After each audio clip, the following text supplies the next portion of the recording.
Friends, our fourth module in Indian sculpture will be on terracottas and ivories for the postgraduate course in fine arts and aesthetics.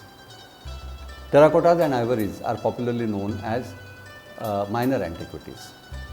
The aim of this module is to introduce terracotta and ivory sculpture of India, Anand Kumar Swamy and Stella Kremrisch, were some of the first art historians to study Indian art, and they also wrote on terracotta sculpture. Basic classification of timeless sculptures as introduced by Kremrisch is still followed in the study of terracotta images. Various sites which have yielded terracotta art in a large number have been studied. Interpretations of different scholars have been looked at regarding style, subject, myth and social context. Ivory carvings from Begram and Ter have been studied to understand various influences and how trade played an important role in the intercontinental culture and artistic exchange. Stella Kremrisch's idea of ageless and time terracotta art is introduced. Various sites are studied like Kaushambi, Chandraketugad and Takshashila. Terracotta art was widely prevailed and artifacts have been found from a large number of sites. However, only a few sites have been selected for study here. Many other sites like Patliputra, Rajgir, Rajghat and many others are also extremely important. Textual references made by scholars related to ivory carvers are important and perhaps the only source for us to understand ivory market and guild studies. Begram and Ter were important art centers where intercontinental influences are clearly seen. It is seen that trade linked distant cities and art traditions in the most astonishing manner, and some objects found in Pompeii or Silk Route may have been made in Ter. Terracotta tradition is seen even during post-Indus Valley and pre-modern time, a period from which very little stone sculpture is known. More perishable material like wood may have been in use. Moreover, terracotta was a material used by majority of the people. A large number of people were familiar with it and made several items of everyday use, including toys, ornaments, utensils and religious figures.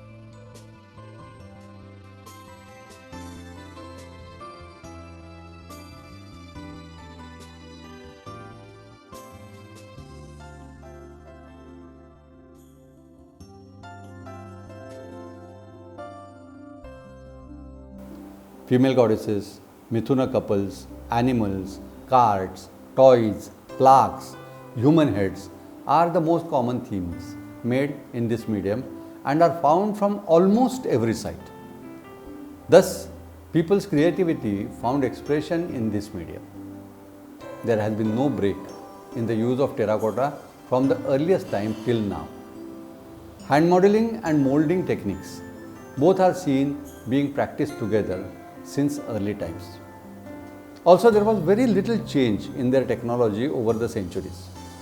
There are hardly any inscriptions found on terracotta objects, and variations in style is much less in comparison to stone sculpture. Thus, dating terracotta object is extremely difficult. Satish Chandra discusses the following categories while talking about the technique of making terracotta figurines. The first one he talks of is human and animal figurines are given a shadowy shape in lumps of clay. The limbs are straight and without any movement. The face is pinched and the nose is made out by pressing both sides of the cheeks.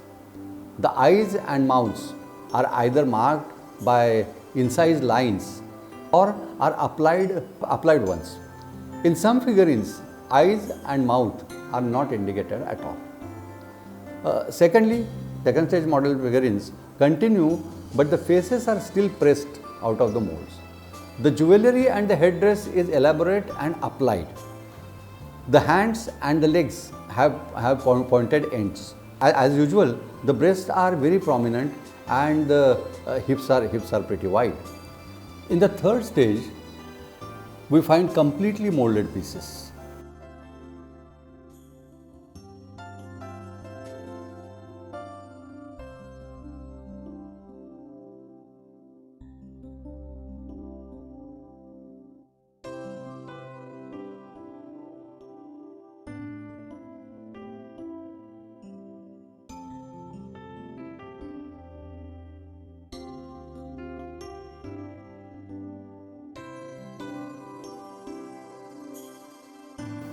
Molds were used in front and rarely in the back of the plaque.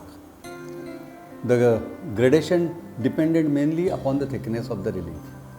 Many graceful figurines wearing heavy jewelry and transparent apparel are found in these plaques. The movement of bodily limbs still continue to be rigid. Colors may also have been applied to these figurines once they were ready. Dr. Pratibha Prakash, in her study, focuses only on terracottas of animal figurines and discusses various scholars who have previously worked on terracotta art of India. Stella Kramrisch talks about two varieties of sculptures in India, especially in terracotta: the ageless type and the timed variation. She says the principle involved is that of ageless types and timed variations. The timeless types persist essentially changeless. The timed variations result from impresses which the passing moment leaves on them. The two types occur side by side on various levels of the different excavations. Today also, the two types continue to be made. The one as primitive as ever, the other with all the attributes of style and local adaptation. If an analogy of these two types of artifacts is sought within the more impressive range of works in stone, the changing spectacle of the temples and the images range on one side, the innumerable and changeless lingas and shaligrama stones, that is ammonites, on the other. These observations compel us to view afresh the field of objects of Indian art and cult. There are the ageless types and their timed variations. The latter have hitherto attracted all the attention. The former, if less spectacular and of little interest to an observer of form, are neither less in number nor in importance to the people who make and use them. Their unchanging appearance is the work of man or of nature. The timeless types are made by hands and molds are not used. Now we move to Kaushambi.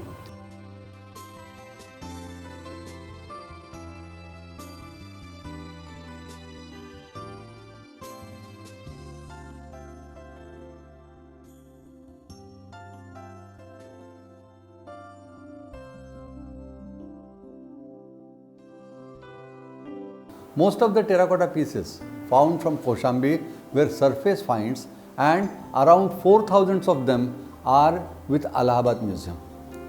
Several kinds of female figurines have been found from this place, which includes serpent goddesses, mother and child, Mithuna figures, scenes, yakshas, male figures holding flowers, ladies holding fans, chauris, and objects of Naga cult, among others.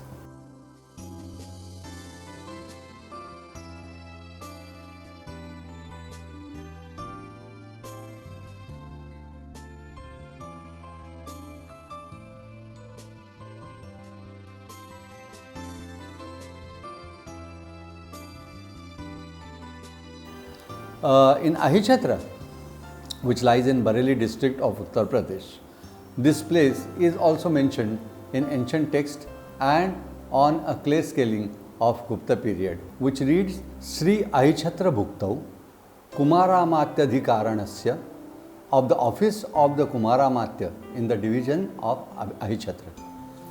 Mithuna depictions found from this place usually show the figure standing next to each other. Agarwal says, it is difficult to postulate a precise religious significance for the Mithuna figures and for the individuals, male and female specimens derived from them. Associations with an original cult of fertility may be claimed by the presence of sacred symbols on the headdresses and the necklace, and also in one instance by the indication of nudity.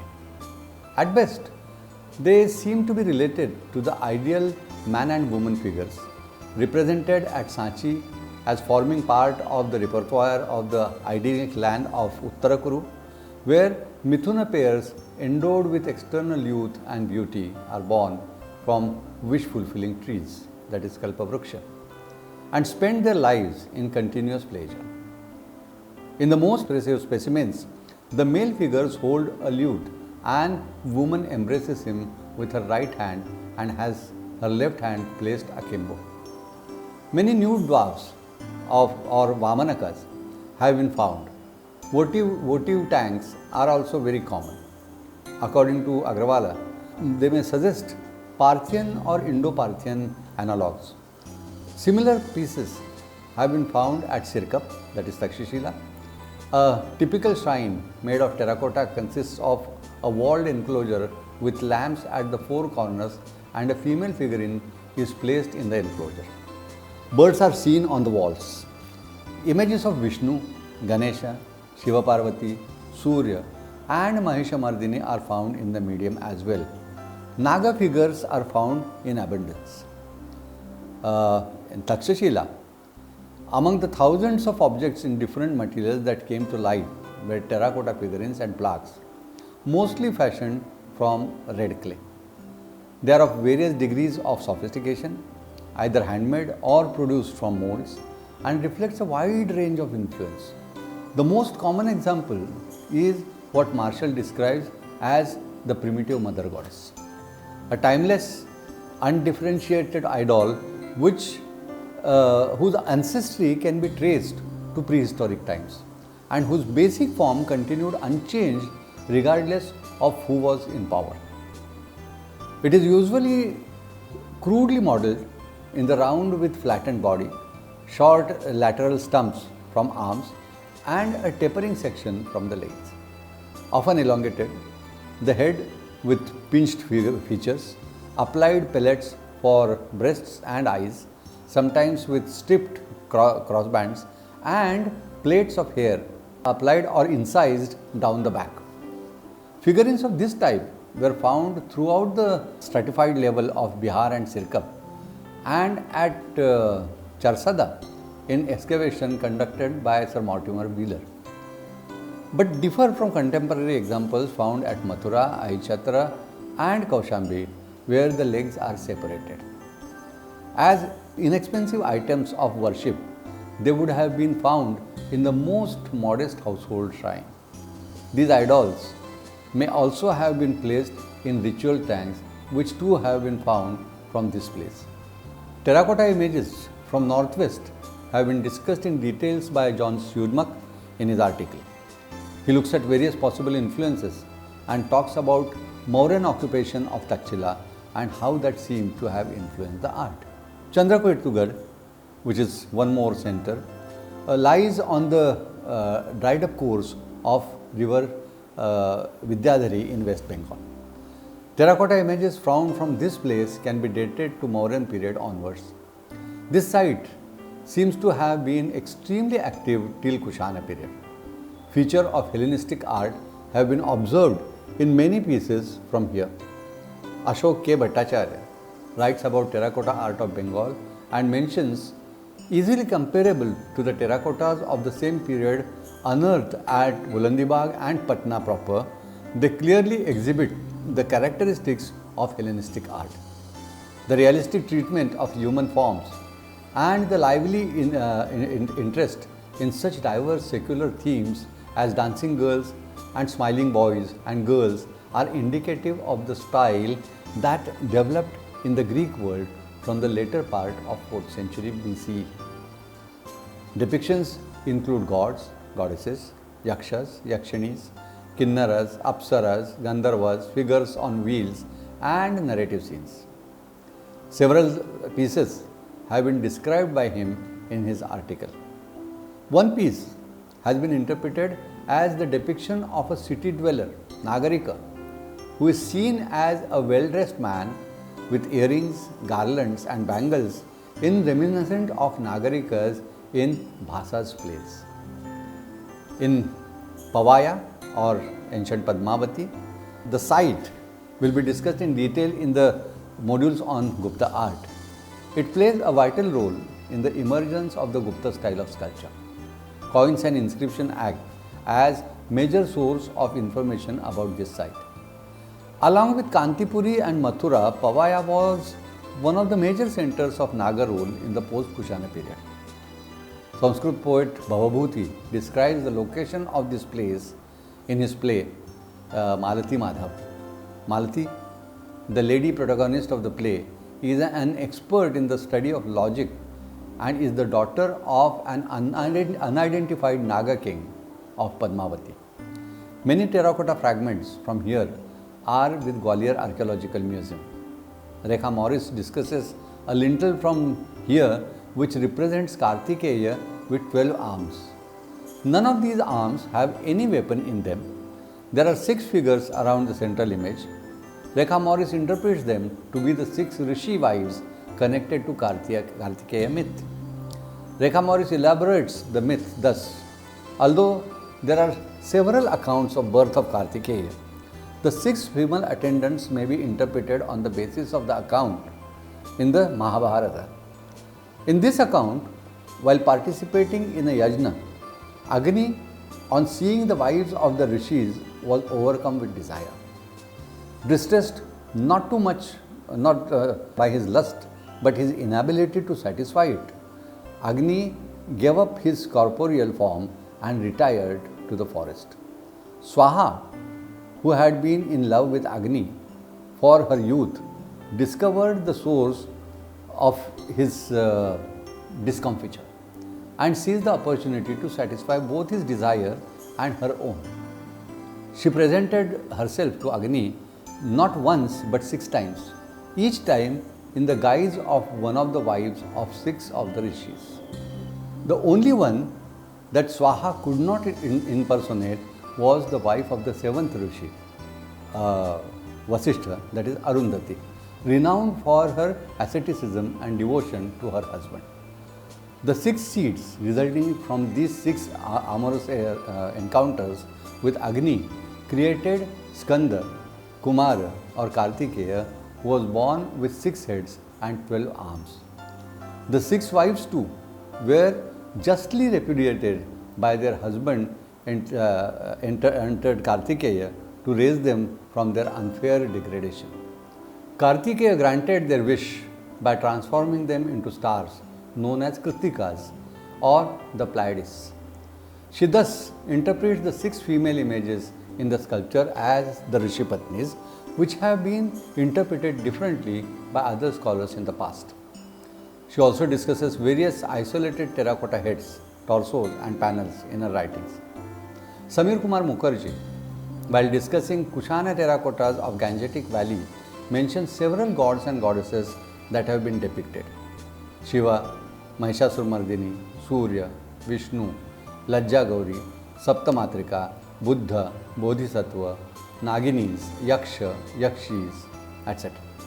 Important sites from where terracotta art have been found are Bhita, Mathura, Solargarh, Hastinapur, that is UP, Moradabad, Ganavari and Sugh, that is Haryana.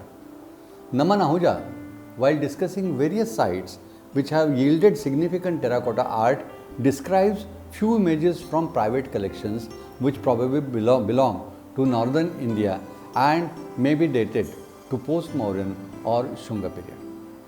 The terracotta pieces depict a lady, probably a goddess with an elaborate headgear with foliage sprouting out of it. A male god is seen with a goat or ram in another piece. He also discusses terracotta sculpture found from Sug. Sir Alexander Cunningham has identified Sug with ancient Shrughna. References to Shrughna is found in Panini's Ashtadhyayi, Patanjali's Mahabhashya and Mahabharata. Yuanzhuang also gives an account of this city. Many artifacts from here are now part of the private collections. One of the most famous pieces from Sug is presently with National Museum, Delhi. It is a piece pressed out of mold and shows a boy wearing jewellery seated on ground with his left knee raised and holds a takhti, writing slate, on which he is writing. He seems to be practicing Brahmi alphabet. Several other such pieces have been found, mostly surface finds, which are now in private collections. There is variation in size in these pieces and therefore they cannot be from the same mold. Naman Ahuja mentions that Chhabra mentions that the Shivaram Murthy's opinion, the iconography of this image is that of Krishna as a child at the Lipishala, while at the Hermitage of Guru Sandipani at Avantipur.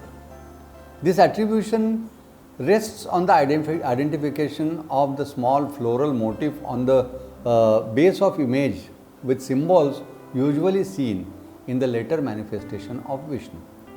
These motifs have been taken to Padma, lotus or Srivatsa symbols. This interpretation is of course debatable.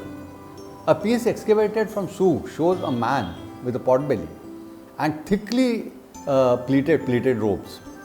It may be the representation of an important personality. His garment seems to be made of thick fabric and looks like a stitched robe. He wears an elaborate and tall headgear. Female figurines have been also found from Sug. A very common depiction shows that the goddess with weapons in her hair. These may be 5, 6, 10 or 12, the weapons. Due to common presence of 5 weapons, Stella Kramrisch suggests that it may represent Apsara Panchachura.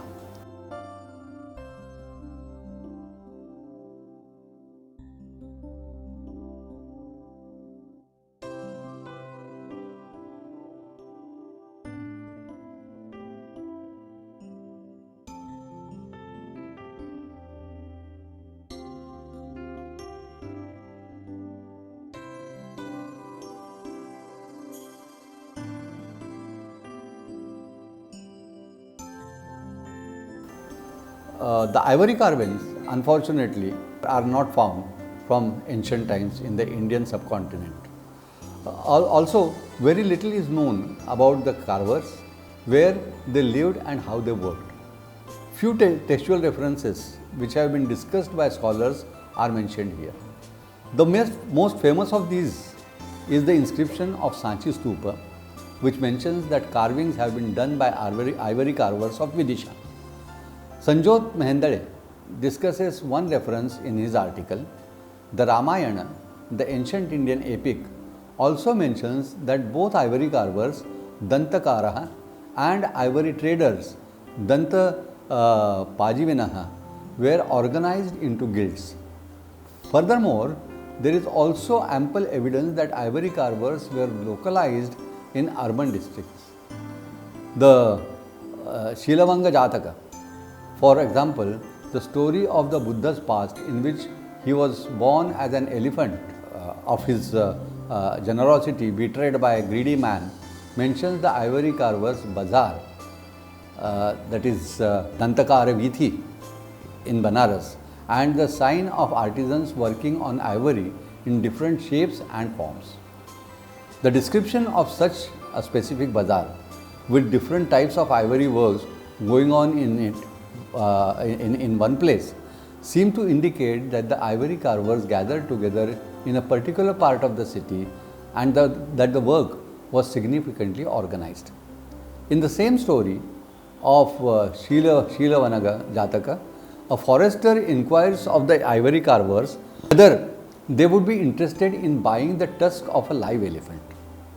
The artisans reply that the tusk of a live elephant is worth much more than that of a dead one, and that they would be willing to pay more. This indication that artisans were direct buyers of the ivory may permit us to see them as working for themselves as an active part of the commercial economy. Other texts support this notion by indicating that buyers of ivory carvings were traders who dealt directly with the artisans. Such a reference, and perhaps a significant one in relation to Begram, occurs in the Avashaka Churni, a Jain text of uncertain date, in which it is written that ivory trade was in the hands of the Tanana Mlecchas. Mlecchas is translated as non-Indians, that is from the north.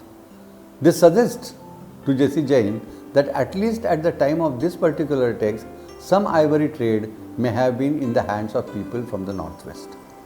The text goes on to mention that these traders in ivory traveled down from the northern region along the Uttarapatha, that is the northern road, to the Dakshinapatha, that is the southern road, with their ivory. Evidence for the existence of ivory carving centers in the north and of the trade in the ivory objects between north and south. A similar suggestion concerning itinerant ivory traders who may also have been carvers can be found in the Guttila Jataka. The text is the story of the birth of the future Buddha in a musician's family. Mention is made of a group of traders ready with their wares to set off on a trading journey from Banaras to Ujjain. In some translations, instead of mere traders, the group is described as ivory workers setting off on a trading journey. Textual references are our only source of information about these artisans apart from the objects themselves, which are comparatively less in number.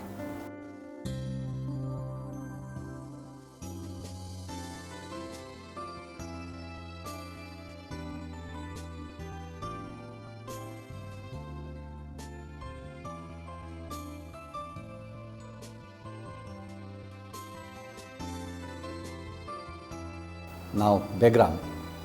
Begram was the ancient city of Kapisha, from where excavations have yielded significant archaeological material, including a lot of luxury goods, which were perhaps extremely important in trade. These include ivory objects or bone objects made in India. The date can be assigned to these ivories of varied styles, ranges from 1st century BCE to 3rd century CE. These ivories, which can be dated to the period of Sanchi, since they have architecture which resembles Sanchi Toranas. One particular piece has two women who seem to be involved in a cosmetic preparation. The ivory pieces also shows Ganas and Kinnaras in the depiction of architecture. Another example, which is one of the largest figures found from the excavation, shows a lady standing on what looks like a crocodile. She may have represented the river goddess Ganga. It could have been a decorative piece on furniture. Some ivories also show influence of non-Indian tradition. An example of this is the hunting scene depicted on an ivory, which shows an Asian influence. This only shows that there was a confluence of tradition of significant trade routes. Another piece, a fragment of a chest or a coffer, shows two ladies playing with bird and another two engaged in toilet. For more artifacts found from Begram, check catalog by J. Hackins. Ter, known as Tagara in ancient times, was an extremely important trade center from early Satavahana period. Thousands of artifacts have been found from this place. Many of these are surface finds. Excavations have been conducted here by Deccan College under S.B. Dev, and Dr. Chafekar. Large number of artifacts were collected by a villager called Ramalingappa Lamture, who donated these, and these are now kept in a site museum named after him. One unique feature of most sculptures in terracotta and stone from this site is the small size in which they are made. These include human heads, Gajalakshmi, votive tanks, Naga objects and Lajja Gauri among others. In fact, Lajja Gauri sculptures have been found in abundance. A detailed study mainly focusing on typology of Lajja Gauri sculptures has been done by Carol Bolon, and much before that by Dr. R.C. Dhere. The Greek text Periplus of the Erythraean Sea mentions Tagara as an important trade center. This has been discussed by many scholars. M.N. Deshpande states, the author of the Periplus of the Erythraean Sea has described the prosperous trade of Romans had with Western India, and how the ports such as Barigaza, that is Bhrugukacha, Suppara, that is Shurparaka, Kalyana, that is Kalyan, were great trading centers connected to inland towns like Paithano, that is Pratisthana, and Tagara, that is Ter. The commerce between the Mediterranean world and India received a great boost with the knowledge of the behavior of monsoon sometimes in the 1st century AD. This event proved to be considerable economic importance and also brought in its wake a number of artistic traditions to India. A few centuries that followed witnessed a phenomenal expansion of peaceful tract and the fusing of hitherto separated continents by commercial and cultural ties. Undoubtedly, influence of Greco-Roman tradition is clearly seen in sculpture of Ter. A small comb made in ivory has been found from Ter, which has the figure of a lady carved on it. Ivory sculptures found from the ancient city of Pompeii are stylistically very close to the image carved on the comb. Pompeii was once a thriving Roman city in South Italy's Campania region, which got buried in ashes when Vesuvius volcano erupted in around 79 CE.